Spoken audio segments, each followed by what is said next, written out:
नमस्कार, मैं मुस्कान अजमानी और आप देख रहे हैं प्राइम टीवी। एक सेकेंड, जरा देखो तो पहले कि मैसेज क्या आया है। तो मैसेज में ये मेंशन किया गया है कि ये कॉइन आपको बना देगा रातों रात अमीर, पैसा इतना कि घर में रख तक नहीं पाएंगे। तो मेरे पास ये मैसेज आया है। अगर मैं ये बताऊं कि एक इतनी सी चीज भी एक बहुत बड़ा फ्रॉड हो सकती है, तो क्या आप मानेंगे? दरअसल अब आपको मानना पड़ेगा, क्योंकि इन दिनों कई ऐसे ठग हैं जो ना जाने किस किस नए नाम से कॉइन लेकर आ रहे हैं और लोगों से लगातार ठगी कर रहे हैं।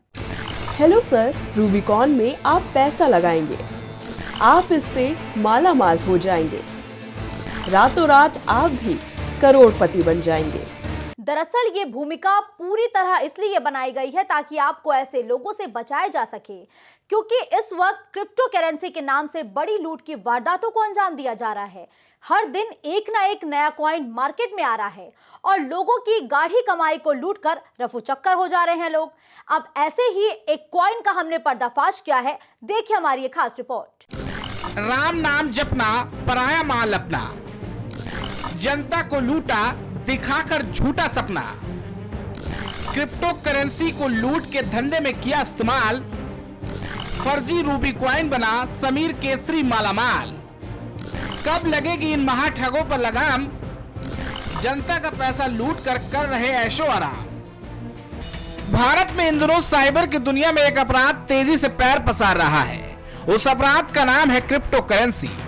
कुछ ही दिन में पैसा डबल, ब्लॉकचेन, बाइनरी सिस्टम और न जाने किन किन माध्यमों से देश के लोगों को ठगा जा रहा है। इसके फेर में देश के युवा तेजी से फंसते जा रहे हैं, क्योंकि इन ठगों का सबसे सॉफ्ट टारगेट युवा ही होते हैं। इसी क्रिप्टो को आधार बनाकर देश में कुछ ठग पूरी तरह से सक्रिय हैं। फर्जी क्रिप्टो कॉइन बनाकर और वेबसाइट पर झूठे दावों का पुलिंदा सजाकर अरबों की ठगी का व्यापार धड़ल्ले से चल रहा है। बीते 2 सालों से भारत सरकार भी क्रिप्टो को लेकर कम ही सही लेकिन चिंतित दिखाई दे रही है। इसकी वजह यह है कि भारत सरकार को लगभग 3000 करोड़ रुपए का नुकसान हर साल हो रहा है। क्रिप्टो करेंसी जैसे क्रिप्टो भी बोला जाता है, जिसके नाम पर आम आदमी की गाढ़ी कमाई लूटी जा रही है। दिन ब दिन ऐसे लोगों की तादाद बढ़ती ही जा रही है जो क्रिप्टो के फेर में अपनी गाढ़ी कमाई लुटाते जा रहे हैं, मगर शासन प्रशासन है कि इस पर चुप्पी साधे बैठा है। क्रिप्टो की दुनिया में एक नए ठग ने लोगों की मेहनत की कमाई लूटकर एक और कलंक लगाने का इस ऑनलाइन माध्यम के लिए काम किया है। उस ठग का नाम है समीर केसरी। इस समीर केसरी नाम के आदमी ने एक कॉइन बनाया और जिसके माध्यम से इसने लोगों को बेवकूफ भी बनाया। कॉइन का नाम है रूबी कॉइन। रूबी कॉइन की जानकारी आपको नेट पर आसानी से मिल जाएगी। वेबसाइट पर वादे इतने कि आपके पैरों तले जमीन खिसक जाएगी। सपने ऐसे जिसे हर कोई पूरा करना चाहेगा और वादे और दावे सुन तो आप इस महाठग के पैतरे में जरूर फंस जाएंगे। ये समीर केसरी अकेला नहीं, बल्कि इसने महाठगों की एक पूरी जमात इकट्ठा कर रखी है। महाठग समीर केसरी की बदमाश मंडली। पहला ठग आर.के. मौर्य, दूसरा ठग महेंद्र श्रीवास्तव। रूबी कॉइन का सांग रचकर इस समीर केसरी ने न जाने कितने लोगों के अरमानों से खिलवाड़ किया है, न जाने कितने लोगों की मेहनत की कमाई पर डाका डाला है। ये भारत में रहकर ही यहाँ की अर्थव्यवस्था को चोट पहुंचा रहे हैं और सरकारें हाथ पर हाथ धरे केवल बैठी हैं। यूं तो देश में एक से बढ़कर एक ठग हुए, जैसे विजय माल्या, नीरव मोदी और मेहुल चौकसी। सब ने भारत को लूटा और फुर हो गए। शायद यही सब देख रूबी कॉइन के महाठग समीर केसरी और उसके बदमाश मंडली का मनोबल बढ़ता है। शायद वो जानते हैं कि बढ़िया ठगी का धंधा खोलो, जनता को लूटो और बाद में देश को छोड़ दो। सवाल यह है कि आखिर क्रिप्टो करेंसी इतनी खतरनाक क्यों है? क्रिप्टो करेंसी खतरनाक क्यों?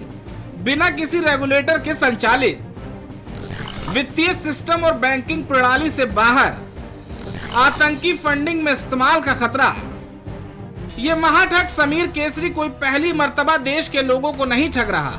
इससे पहले भी कई फर्जी कंपनियों के माध्यम से इस शातिर खिलाड़ी ने जनता के सपनों का व्यापार किया है।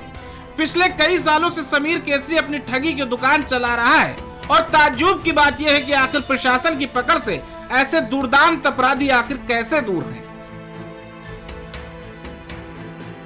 जिस चीज को खुद मोदी खतरा बता रहे हैं, जरा सोचिए वो कितनी खतरनाक चीज होगी। जी हाँ, पीएम मोदी खुद क्रिप्टो के जाल में ना फंसने को लेकर चेताते रहते हैं।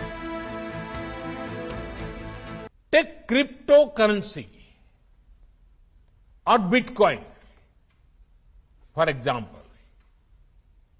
It is important that all democratic nations work together on this and ensure it does not end up in wrong hands which can spoil our youth. PM Modi भी जता चुके हैं खतरा। पीएम मोदी ने कहा कि आतंकी फंडिंग का जरिया बनने का डर इसको जताया था। लुभावने वादों में युवाओं के भविष्य से खिलवाड़ इसको बताया था। रिटर्न पर जोखिम बहुत ज्यादा। ऐसे में सवाल उठना लाजमी है कि जिसे प्रधानमंत्री खुद खतरा बता चुके हैं, जिसके माध्यम से टेरर फंडिंग का खतरा बना हुआ है, उस फर्जी लूट का धंधा आखिर कब तक चलेगा? सरकारें क्यों मौन है? कार्रवाई के नाम पर क्यों सिर्फ ईंट पत्थर जोड़े जा रहे हैं? इस पर कोई मकबूल कार्रवाई क्यों नहीं की जा रही है? अब देखना होगा कि प्रशासन और सरकार कब समीर केसरी, आर.के. मौर्य, महेंद्र श्रीवास्तव जैसे लोगों पर कार्रवाई करती है, क्योंकि जनता इन सब महाठगों द्वारा ठगी किए जाने के बाद से करा रहे हैं, रो रहे हैं और बेबस दिखाई दे रहे हैं। ऐसे में अगर इन चारों आरोपियों पर कार्रवाई होती है तो कहीं न कहीं ये नजीर का काम जरूर करेगी। Crime desk, prime TV.